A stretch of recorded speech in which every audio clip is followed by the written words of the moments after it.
So what's your name? Where do you live? And how long did you have your clutter challenge before you started your clutter clearing journey? Well, my name is Chris and I live in a village sort of north of London, and I've had a clutter challenge, I think, most of my life, but particularly the last few years. So which step of your clutter clearing journey are you currently on, and how many rooms or areas have you completely cleared?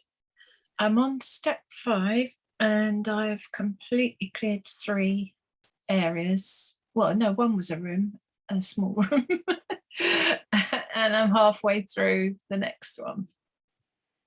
Great. Have you had any surprises either in what you found or what you cleared as you've started to clear rooms and areas? Yeah, I mean, I found all sorts of things that I've forgotten about or I didn't know were there, like piles of paperwork hidden away. Yeah, but 1 or 2 nice things. I found a necklace that a friend had made for me using all the sort of colours that I like to wear, and I'd forgotten all about it. And so since I found that, I've been wearing it a lot.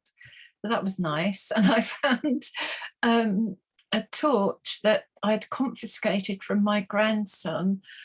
Oh, I think it was quite a few years ago. He's never forgotten it. He's been saying to me ever since, do you know where that, because I hid it and then I forgot where I'd hidden it, and I could never find it. Anyway, I found it in a carrier bag with some other things.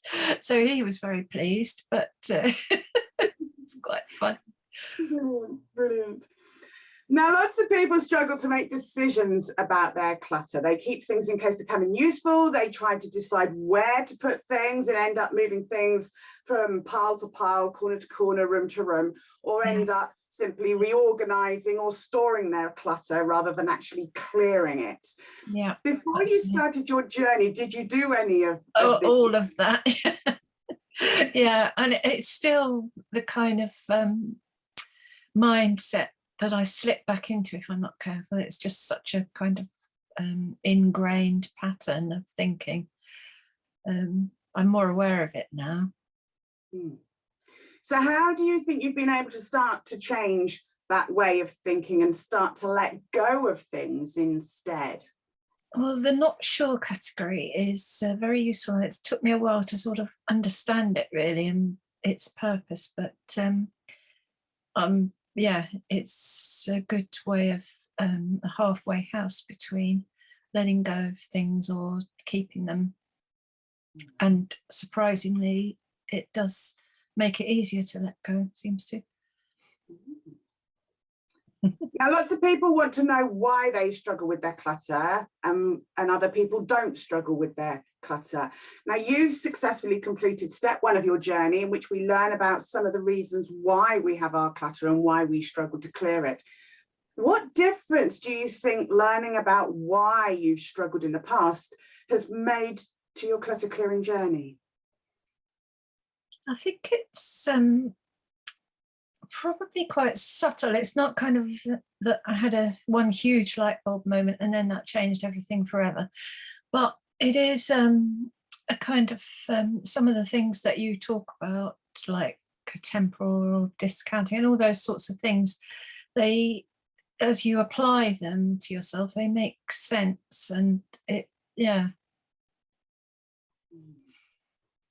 So what are you most proud of achieving while you've been on your journey?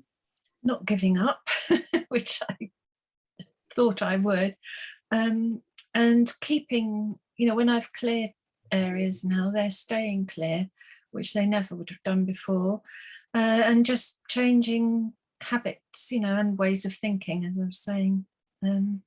Yeah, not there yet, but I can see it's happening.